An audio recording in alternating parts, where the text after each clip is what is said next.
Hello दोस्तों, मैं हेमचंद आपका अपने चैनल स्टडी विद हेमचंद में स्वागत करता हूं। थोड़ा सा देर हो गई है, 2-4 दिन वीडियो डालने में, उसके लिए क्षमा करिएगा।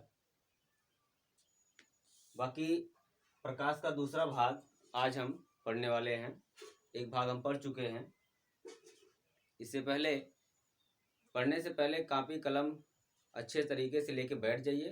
जितना आप बोलेंगे उतना लिखना पड़ेगा, ठीक है। धीरे धीरे लिखते चलिए। एक अच्छा सा नोट्स बनाएंगे बोर्ड की परीक्षा के लिए, ठीक है। चलिए,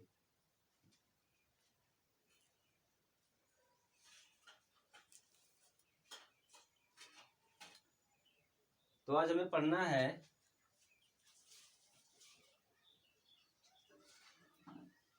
प्रकाश का परावर्तन, रिफ्लेक्शन ऑफ लाइट। इसको कहते हैं रिफ्लेक्शन ऑफ लाइट।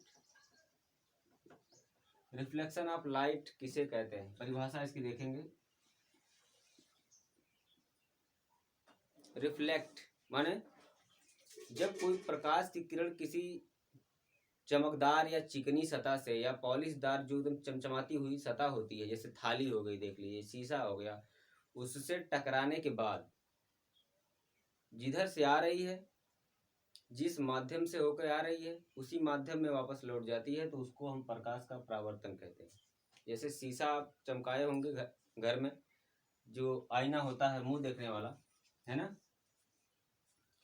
तो क्या करते हैं, धूप में कभी कभी खेलते खेलते एक दूसरे के ऊपर चमकाते हैं, ऐसे शीशा पकड़ के सूर्य के प्रकाश की ओर करते हैं, तो शीशा से जो होता है किरण टकराती है और दूसरी तरफ चली जाती है, तो वो प्रकाश का परावर्तन है ना। बहुत बचपन में खेले होंगे। चलिए थोड़ा सा इसकी परिभाषा लिख लीजिए। चलिए लिखिए। जब कोई प्रकाश की किरण किसी चमकदार या पॉलिशदार, लिखेंगे जब कोई प्रकाश की किरण किसी चमकदार या पॉलिशदार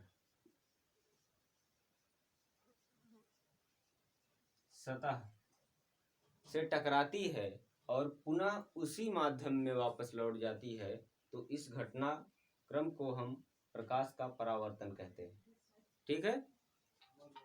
चलिए आगे थोड़ा सा इसका फिगर बना के दे रहे हैं। जैसे ये हो गया आपका कांच, ये हो गया आपका परावर्तक तल, इसको कहते हैं परावर्तक तल, ठीक है, कांच। अब ये किरण आ रही है, फिर टकराने के बाद इधर वापस जा रही है ना, ठीक। चित्र बना लेंगे बाद में। अभी देखिए, ये किरण जब आती है, सूर्य की किरण किधर चलती है, वायु में चलती है। पूरे ब्रह्मांड में वायु फैली हुई है ना, हवा फैली है ना। तो अब जब हवा फैली है, एक हवा माध्यम हो गई, ये कांच माध्यम हो गया। तो अब परिभाषा में हमने क्या लिखा है कि जब कोई प्रकाश की किरण किसी चमकदार या पॉलिशदार सतह पर पड़ती है, तो पुनः उसी माध्यम में, किस माध्यम में, जिस माध्यम में से होके आ रही है, ये वायु वाले माध्यम में से होके आ रही है, तो टकराने के बाद फिर उसी माध्यम में यानी वायु में ही वापस लौट जाएगी। एक सेकंड,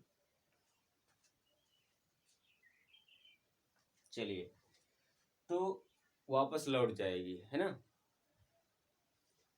अब क्या है, परिभाषा लिख लिए। अब ये जो किरण आती है ना, इस किरण को हम बोलते हैं आपतित किरण। क्या बोलते हैं भैया, आपतित किरण। ये टकरा के जो वापस जाती है, इसको बोलते हैं परावर्तित किरण। क्या बोलते हैं, परावर्तित किरण। चलिए, अब ये आपतित किरण, परावर्तक तल जो है, ये शीशा समझ लीजिए या पॉलिशदार चमकदार कोई सतह है, उस के जिस बिंदु पर टकराती है, उस बिंदु को बोलते हैं परावर्तन, आपतन बिंदु बोलते हैं, आपतन बिंदु। बात समझ में आ रही? ये है आपतन बिंदु, ये हो गई आपतित किरण, ये हो गई परावर्तित किरण, ये हो गया आपका परावर्तक तल। ठीक है, अब ये जो आपतन बिंदु है, हम इसी पे एक काल्पनिक और लंबवत रेखा खींच लेते हैं। ये जो काल्पनिक और लंबवत रेखा होती है, ये होती नहीं है, ये हम अपने मन से खींच लेते हैं, कल्पना कर लेते हैं, अपने दिमाग में बैठा लेते हैं। इस रेखा को, काल्पनिक रेखा को हम अभिलंब बोलते हैं, अभिलंब। ठीक है, चलिए ये फिगर बना लेंगे। आगे हमें पढ़ना है परावर्तन के नियम, है ना। हमको क्या पढ़ना है भाई? प्रकाश का परावर्तन हम लोग पढ़ चुके हैं, अब हम लिख देते हैं यहाँ पे परावर्तन के नियम। परावर्तन के नियम, परावर्तन के नियम क्या है? अब जो प्रकाश होता है, उस जो परावर्तित होता है, उसके दो नियम होते हैं। कौन कौन से? चलिए बताते हैं, ये इसी में सब छिपा हुआ है। एक चीज यहाँ पे हम आपको बताना भूल गए, ये जो अभिलंब दिख रहा है ना, अभिलंब और ये जो आपतित किरण है, इसके मध्य में जो कोण बनता है, इसको हम बोलते हैं आपतन कोण, आपतन कोण। ठीक है, इस आपतन कोण को स्मॉल आई से प्रदर्शित किया जाता है। किससे? स्मॉल आई से। और ये अभिलंब और ये जो परावर्तित किरण है, इसके मध्य में जो कोण बनता है, ये वाला, इसको हम बोलते हैं परावर्तन कोण। क्या बोलते हैं भाई? परावर्तन कोण। समझ में बात आ रही है? चलिए आराम से समझते चलिए, जल्दीबाजी नहीं। इस कोण को हम स्मॉल आर से प्रदर्शित करते हैं। तो परावर्तन का जो नियम होते हैं, सॉरी, परावर्तन के जो दो नियम होते हैं, उसमें पहला नियम ये है कि ये जो कोण आई होता है, यानी आपतन कोण परावर्तन कोण के बराबर होता है। लिखेंगे आपतन कोण बराबर परावर्तन कोण, बराबर परावर्तन कोण। ठीक, यानी लिख सकते हैं कोण आई इक्वल टू कोण स्मॉल आर। चलिए अब यहाँ पे हम लिख देते हैं दूसरा नियम, थोड़ा ध्यान से देखिएगा। चलिए तो यहाँ हो जाएगा आपका, अब क्या है दूसरे नियम में, ये है कि आपतित किरण, परावर्तित किरण और ये जो अभिलंब, तीनों, और ये जो बिंदु है आपतन बिंदु, तीनों, और ये एक आपतित किरण 1, परावर्तित किरण 2, अभिलंब 3, आपतन बिंदु 4। कितने लोग हो गए? 4 लोग। ये चारों लोग एक ही समतल में स्थित होते हैं। ये जो हमारा परावर्तक तल है, चमकदार सतह है, ये तल माना जाएगा, समतल माना जाएगा ना।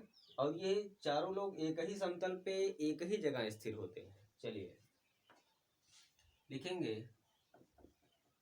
आपतित किरण, लिखते चलिएगा परावर्तित किरण, आप अभिलंब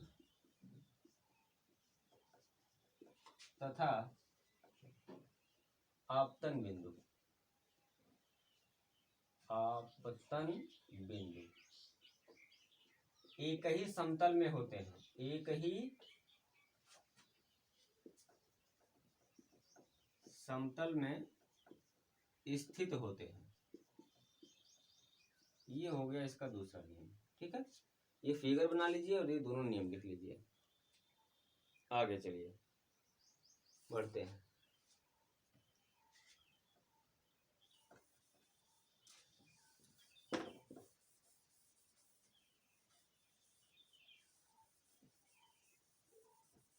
हमने पढ़ लिया प्रकाश के परावर्तन के नियम, दो नियम होते हैं, एक तो आपतित किरण, परावर्तित किरण, अभिलंब तथा आपतन बिंदु, चारों एक ही समतल में स्थित होते हैं। पहला नियम था आपतन कोण आई और स्मॉल, आपतन कोण आई और परावर्तन कोण स्मॉल आर दोनों एक दूसरे को इक्वल होते हैं। हाँ, एक चीज देखिए हम आपको बताना भूल गए, यहाँ पे ये जो हमारा परावर्तक तल है यहाँ पे बना लीजिएगा आप लोग। ये आपतित किरण ये जो होता है ना, ये 45-45 का कोण होता है, बोलिएगा मत, लिख लीजिएगा। पिछले फिगर जो है हमने जो मिटाया है आप लोग बनाए उसमें लिख लीजिए। ये दोनों एंगल आपस में बराबर होते हैं 45-45 का। चलिए ठीक है। आगे अब परावर्तन के नियम तो हो गए, परावर्तन के प्रकार कितने होते हैं भाई? परावर्तन के प्रकार, प्रकाश के परावर्तन के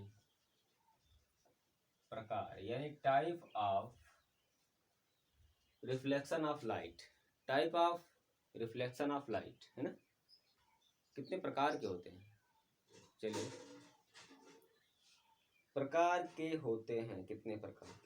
अपने अपने दिमाग में बात लाइए कि प्रकार कैसे इसका हम डिसाइड करेंगे कितने प्रकार के होते होंगे। एक सेकंड हमारे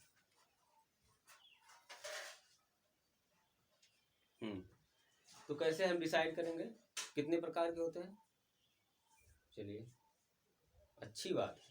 अभी आप अपने दिमाग में एक फिगर लाइए, हम जैसे बता रहे हैं वैसे ही लाइए, और कोई कुछ नहीं है।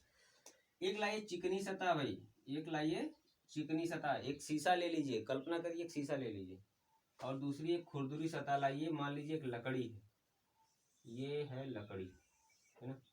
कोई लकड़ी है और ये चिकनी सतह है। परावर्तन जो होता है प्रकाश का, इसके प्रकार होते हैं, क्या होते हैं? 2 प्रकार होते हैं। नंबर 1 होता है नियमित परावर्तन, अभी इसका मतलब समझ में आ जाएगा। नियमित परावर्तन, दूसरा होता है अनियमित परावर्तन। अनियमित परावर्तन। अब क्या है अनियमित, क्या है नियमित? नियमित परावर्तन वह परावर्तन है जब कोई प्रकाश की किरण किसी चमकदार सतह पर पड़ती है, ठीक, तो एक समान एंगल से जो कोण यहाँ पे बन रहा है वही कोण दूसरी किरण आएगी तो उसके बीच भी वही कोण बनेगा, वही कोण इसके बीच बनेगा, यानी एक समान कोण से परावर्तित हो जाएगी। लेकिन जब यहाँ पे देखिए एक किरण यहाँ आई तो ये शायद इधर चली जाएगी, और ये किरण यहाँ आई तो इधर चली जाएगी। इनके बीच में अब कल्पना करिए यहाँ पे टकराएगी तो किधर जाएगी? इधर जाएगी? नहीं जाएगी। ये हो सकता है टकराने के बाद थोड़ा सा कम कोण से इधर घूम जाए। हाँ, तो क्या होता है अनियमित परावर्तन जो होता है खुरदरी सतह पे होता है, नियमित परावर्तन जो होता है चिकनी सतह पे होता है। ठीक, चिकनी सतह, चिकनी सतह, और ये है खुरदरी सतह। ठीक है, खुरदरी सतह। तो नियमित परावर्तन जो होता है हमेशा चिकनी सतह से होता है, खुरदरी अनियमित परावर्तन खुरदरी सतह से होता है। चलिए, इसके बाद आता है प्रकाश की उत्क्रमणीयता, लिखते चलिएगा।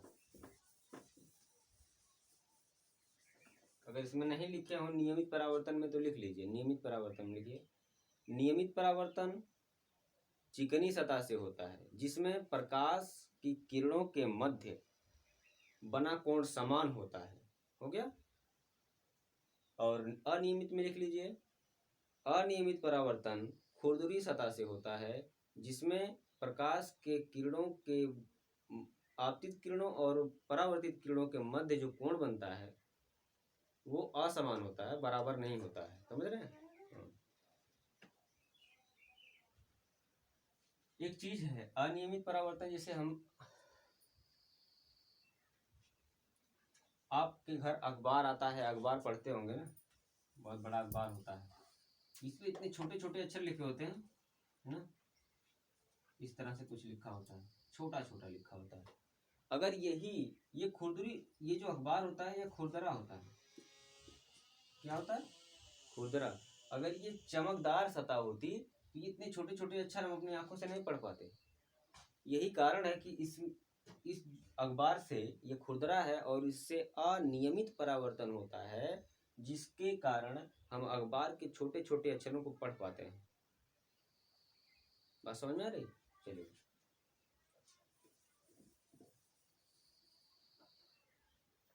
प्रकाश की उत्क्रमणीयता।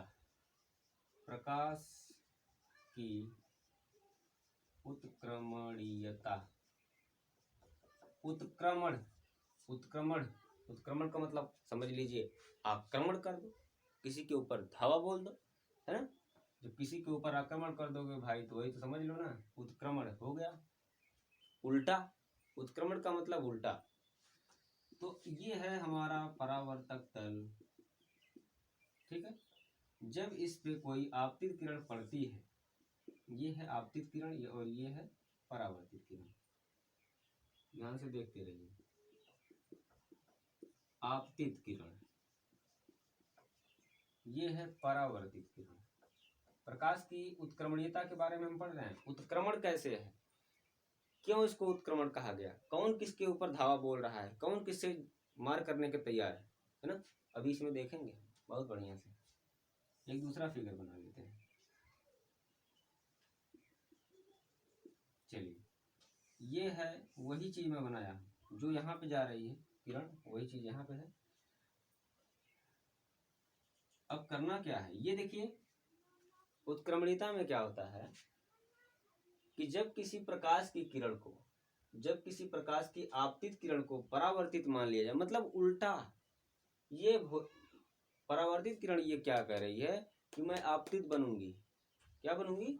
आपतित। ये कही भैया मैं इधर जा रही हूँ, नहीं, उत्क्रमणीयता में क्या होता है, मैं उल्टा चलूंगी, मैं तुम्हारी तरफ आऊंगी, तुम्हारा भी स्थान में घेरूंगी। चलो, ये हो गया आपतित किरण। अभी समझाते हैं। और ये हो जाएगा परावर्तित,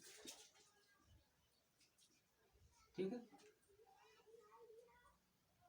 प्रकाश की उत्क्रमणीयता में लिखेंगे, जब किसी परावर्तित किरण को आपतित किरण मान लिया जाए, होती नहीं है, माना जा रहा है ना।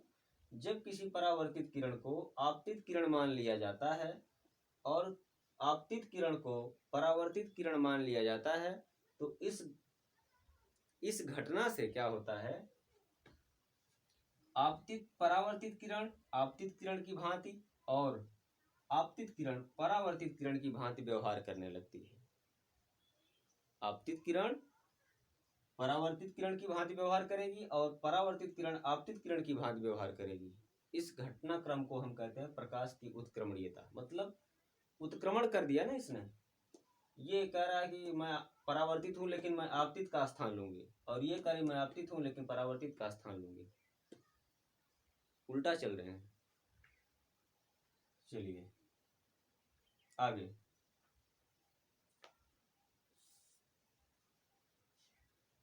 ये दोनों चित्र बना लीजिएगा। ये अभिलंब है आपका और ये कोण आर है, ये कोण आई है, ये अभिलंब है, ये आई है और ये कोण आर है, ठीक। चलिए बना लीजिएगा। इसके बाद आते हैं प्रतिबिंब पर। प्रतिबिंब किसको कहते हैं? प्रतिबिंब से समझ में आ रहा होगा कि परछाई, है ना। परछाई, भाई परछाई क्या होती है? सभी ने अपनी परछाई देखे हो, देखे ना परछाई। इमेज नहीं कहते, इमेज हमारी खराब हो जाएगी तो परछाई खराब हो जाएगी। हाँ, परछाई खराब हो जाएगी। एक समाज की दृष्टि से एक परछाई होती है, एक होती है आईने में जो परछाई देखते हैं वो। चलिए, तो प्रतिबिंब किसको कहते हैं भाई? ध्यान से समझिए, बहुत अच्छा चैप्टर है।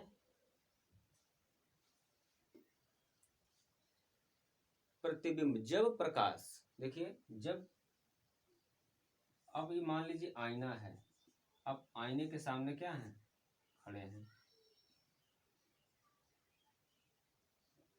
है ना। आईने के सामने खड़े हैं, तो आपका चेहरा इसमें दिखेगा, दिखेगा ना। तो अभी चेहरा दिख कैसे रहा है? पहले तो आपके ऊपर जो प्रकाश है, लाइट है, वो गई, आपके ऊपर की जो लाइट है यहाँ से यहाँ तक वो गई आईने के ऊपर। आईने के ऊपर से टकराने के बाद आपके रेटिना पर आएगी, हर जगह की लाइट रेटिना पे, आंख पे आएगी। आंख के बाद जो आने के बाद जो आपका प्रतिबिंब उसमें बनेगा वही आपको दिखाई देगा। तो अब प्रकाश जिस बिंदु से चलता है ना, जिस बिंदु से प्रकाश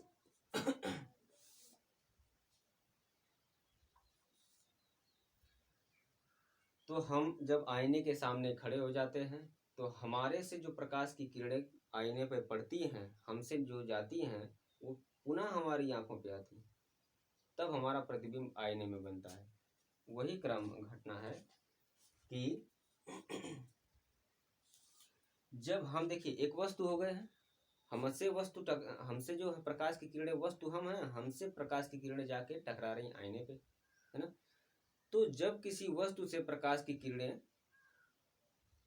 चलती हैं, चलने के पश्चात जब वो परावर्तित होती हैं, कहाँ से परावर्तित हो रही हैं? आईने से। आईने से परावर्तित होने के बाद, परावर्तन के बाद या अपवर्तन के बाद जिस बिंदु पर मिलती हैं उसी बिंदु को हम क्या कहते हैं? अब वो आके दोनों किरणें हमारी आंख के रेटिना पे मिल रही हैं, ठीक है। अब वो रेटिना पे ही प्रतिबिंब हमारा बन रहा है, लेकिन हम देख कहाँ पा रहे हैं? आईने में। बन प्रतिबिंब हमारे आंख में रहा, लेकिन देख रहे हैं हम शीशे में, ठीक। चलिए, तो जब कोई प्रकाश की किरण किसी वस्तु से चलती है और परावर्तन या अपवर्तन के बाद, लिखते चलिए, लिखिए, जब कोई प्रकाश की किरण किसी वस्तु से चलती है, तत्पश्चात या इसके बाद परावर्तन या अपवर्तन, परावर्तन या अपवर्तन के बाद जिस बिंदु पर मिलती है, जिस बिंदु पर मिलती है उस बिंदु को हम प्रतिबिंब कहते हैं। देखिए, क्या बोलेंगे उस बिंदु को? प्रतिबिंब। अब इस बिंदु पे वास्तव में मिलती है या मिलती हुई मालूम होती है, दो चीजें हैं यहाँ पे। अगर वास्तव में मिलती है, क्या होती है? वास्तव में मिलती है, तब तो ये हो गया आपका वास्तविक प्रतिबिंब। अगर केवल मालूम पड़ती है या प्रतीत होती है कि नहीं नहीं ये किरण ऐसे टकराने के बाद, अब जैसे हम आपको समझाएं तो एक उदाहरण है,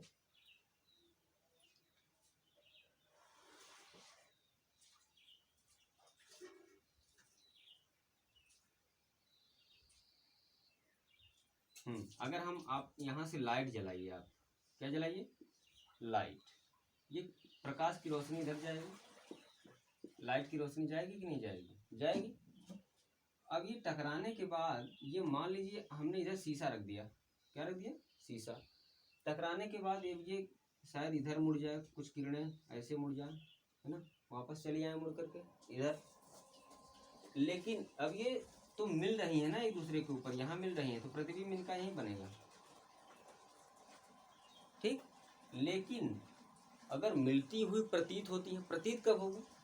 अब ये किरण यहाँ गई, अब हमको क्या ऐसा नहीं लग रहा है कि ये किरण अगर ये आईना ना होता तो ये ऐसे बढ़ती चली जाती, ये ऐसे बढ़ती चली जाती, ये ऐसे बढ़ती चली जाती? ये मालूम पड़ रहा है, प्रतीत हो रहा है, लेकिन हो नहीं रहा है, वास्तव में हो नहीं रहा है। जब वास्तव में ना हो तो उसको हम आभासी प्रतिबिंब बोलते हैं, है ना। चलिए,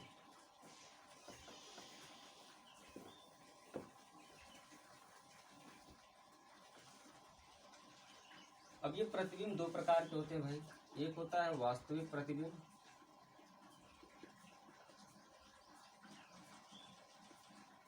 एक होता है आभासी प्रतिबिंब। एक होता है आभासी प्रतिबिंब।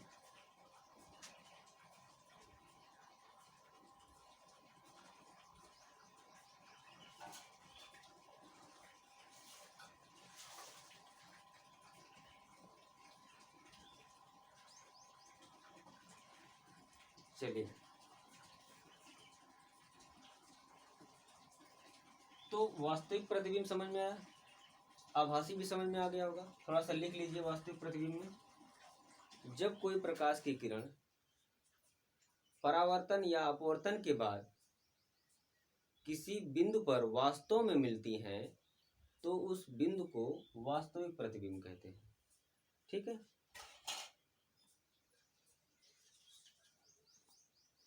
उदाहरण के तौर पे इसका लिख लीजिएगा। उदाहरण, जो हम पर्दे पे पर्दा वर्दा देखे होंगे, जो पर्दे पे फिल्म चलती है ना, या बड़े बड़े पर्दों पे और सीरियल टीवी चलाते हैं लोग, तो जब वो जो पर्दा पे चलाते हैं ना, बड़ा सा ऐसा पर्दा लगा दिया जाता है, उसके सामने ऐसा छोटा सा एक लेंस लगा दिया जाता है और वहाँ से भेजी जाती हैं चीज़ें, यहाँ पर्दे पे चलती हैं। तो ये पर्दा जो होता है ये वास्तविक प्रतिबिंब बनाता है। ठीक है, तो लिख लीजिए वास्तविक प्रतिबिंब का उदाहरण, पर्दे पर चलने वाले चलचित्र, पर्दे पर चलने वाले चलचित्र वास्तविक प्रतिबिंब के उदाहरण हैं। आभासी प्रतिबिंब के उदाहरण क्या हैं? आभासी वाले में लिखिए, जब कोई प्रकाश की किरण परावर्तन या अपवर्तन के पश्चात,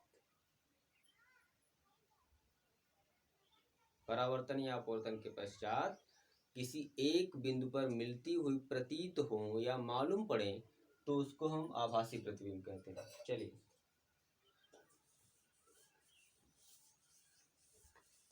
आभासी प्रतिबिंब का फोटो नहीं लिया जा सकता, लिख लीजिएगा। आभासी प्रतिबिंब का फोटो नहीं लिया जा सकता और इसको पर्दे पर भी प्राप्त नहीं किया जा सकता। दर्पण, अगली है दर्पण। दर्पण किसको कहते हैं भाई? चलिए बताइए तो। दर्पण या मिरर, मिरर आप लोगों को ये समझ में आ रहा होगा। दर्पण हमने नाम लिया है ना, तो ये बात समझ में आ रही होगी। दर्पण, वो जो शीशा में मुंह देखते वही तो दर्पण है। हाँ सही है, बिल्कुल सही पकड़ रहे हैं, दौड़ा के पकड़िए, छोड़ना नहीं। चलो, अब दर्पण क्या होता है? अच्छा, आप दर्पण को कभी देखे होंगे, हाथ में लीजिए और प्लास्टिक जो लगी होती है दर्पण के पीछे उसको निकाल दीजिए। उसमें देखिए पीछे लेप लगा होता है लाल ऑक्साइड का। अगर वो लाल ऑक्साइड थोड़ा सा खुरुच देंगे तो वहाँ चेहरा नहीं दिखाई देगा। मान लीजिए ये है हमारा आईना, पीछे से लेप किया हुआ है, हमने यहाँ क्या किया, थोड़ा सा खुरुच दिया यहाँ पे, तो यहाँ पे मुंह देखेंगे तो यहाँ पे आर पार दिखाई देगा, नहीं दिखाई देगा, है ना। हाँ, दर्पण क्या होता है? दर्पण एक कांच होता है जिसके एक तरफ लाल ऑक्साइड का लेप किया जाता है ना, उसे हम दर्पण कहते हैं। परिभाषा पूछेगा तो क्या लिखेंगे? वह कांच जिसके एक तरफ लाल ऑक्साइड का लेप किया जाए, ठीक है, जिसके एक तरफ लाल ऑक्साइड का लेप किया होता है, जिससे वस्तु का प्रतिबिंब उसमें दिखाई दे, जिसके कारण वस्तु का प्रतिबिंब हमें दिखाई देता है। ठीक, इसलिए उसको दर्पण कहते हैं। दर्पण, अब देखिए भाई, एक तो होता है समतल दर्पण। क्या होता है? समतल दर्पण। और एक होता है गोलीय दर्पण। गोलीय दर्पण को अगले चैप्टर में बढ़िया से हम पढ़ेंगे, खूब बढ़िया से पढ़ेंगे गोलीय दर्पण के बारे में। समतल दर्पण के बारे में 2-4 पॉइंट है, लिख लेंगे। समतल दर्पण जो होता है, जो हम शीशा देखते हैं वही समतल दर्पण है ना। तो समतल दर्पण की जो फोकस दूरी होती है, लिखते चलिए, फोकस दूरी, यहाँ लिखेंगे हम जो बोल रहे हैं वही मत लिखिएगा, सॉरी, हम जो लिख रहे हैं वही मत लिखिएगा, ठीक। हम जो बोल रहे हैं उसको भी ध्यान में रखिए और उसको भी लिखते रहिए।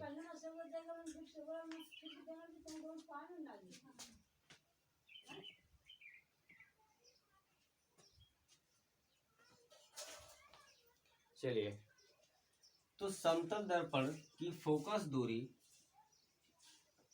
अनंत होती है। क्या होती है भाई? अनंत होती है ना। फोकस दूरी के बारे में हम गोली दर्पण वाले चैप्टर में पढ़ेंगे, तब समझ में आएगा कि हाँ कैसे अनंत होती है इसकी फोकस दूरी। अभी के लिए याद कर लीजिए, लिख लीजिए। और समतल दर्पण में वस्तु का पूरा प्रतिबिंब देखने के लिए जो समतल दर्पण है उसकी लंबाई वस्तु की लंबाई की आधी होनी चाहिए, है ना। लिखेंगे, अभी बताते हैं। पूरा प्रतिबिंब लिखिए समतल दर्पण में वस्तु का संपूर्ण या पूर्ण प्रतिबिंब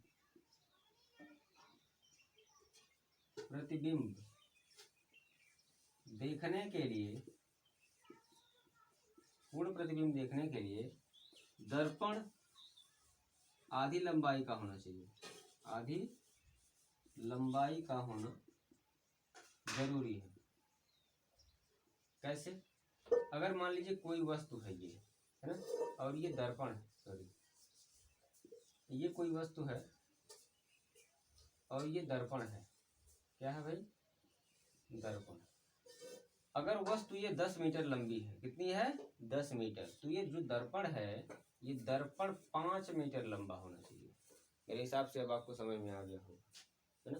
पूरा प्रतिबिंब देखने के लिए, है ना, ऊपर भी आपके दिमाग में आ रहा होगा कि पूरा प्रतिबिंब तो ऊपर हो सकता है खाली हो, जैसे हम आईने के सामने खड़े हो जाएं तो हमारा सिर आईने से नीचे हो, आईना इसके ऊपर हो, लेकिन ऐसा नहीं है। पूरा प्रतिबिंब इसका आएगा, ये जो वस्तु है, ये जो वस्तु है,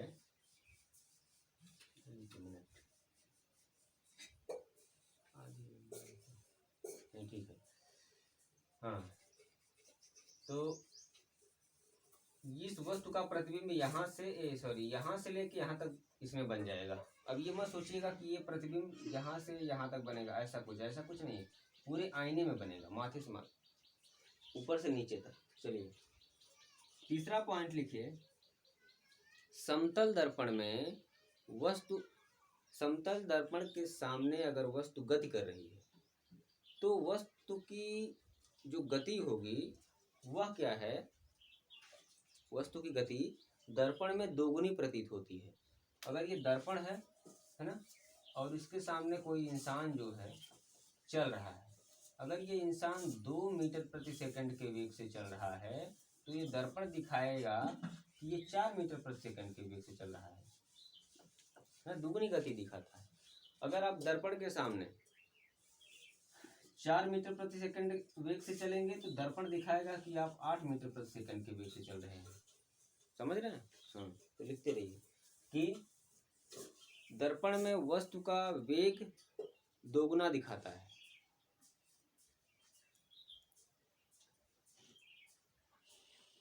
अब आ जाइए गोली दर्पण के विषय में देखते हैं थोड़ा सा।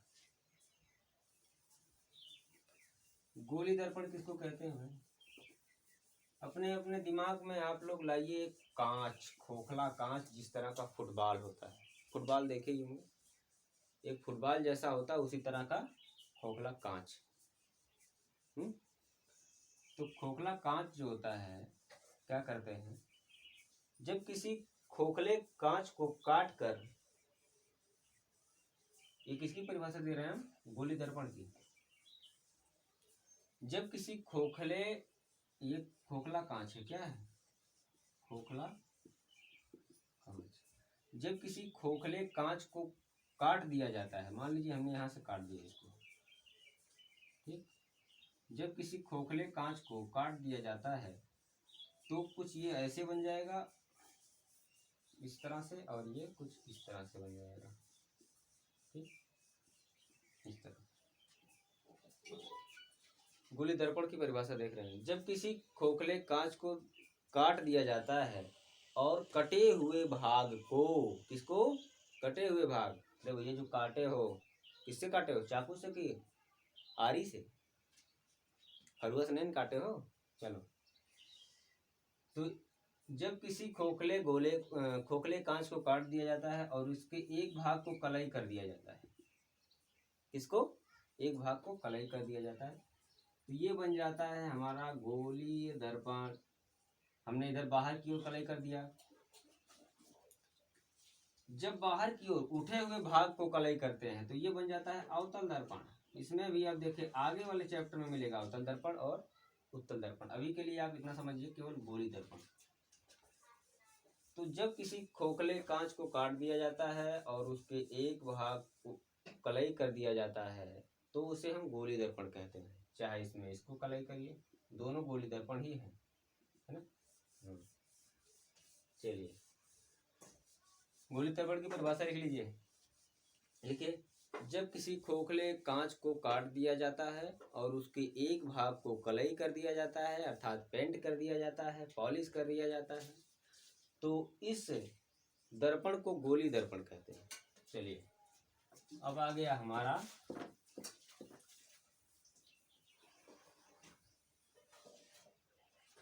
पार्श्व उत्क्रमण। पार्श्व उत्क्रमण क्या होता है भाई? पार्श्व उत्क्रमण को अंग्रेजी में कहते हैं लेटरल इन्वर्सन।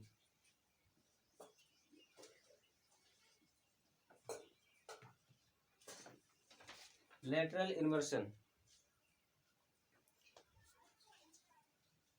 कुछ नहीं है,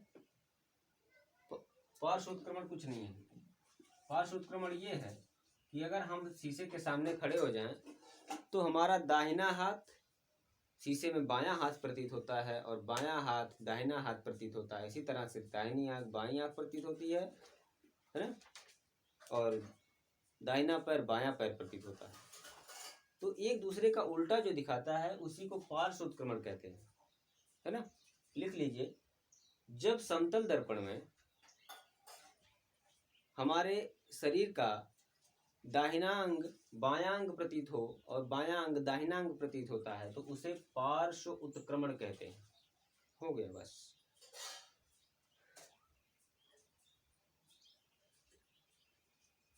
इसी तरह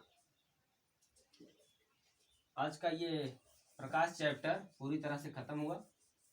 ठीक है, इस पे कुछ प्रश्न हैं जो आपको करने हैं।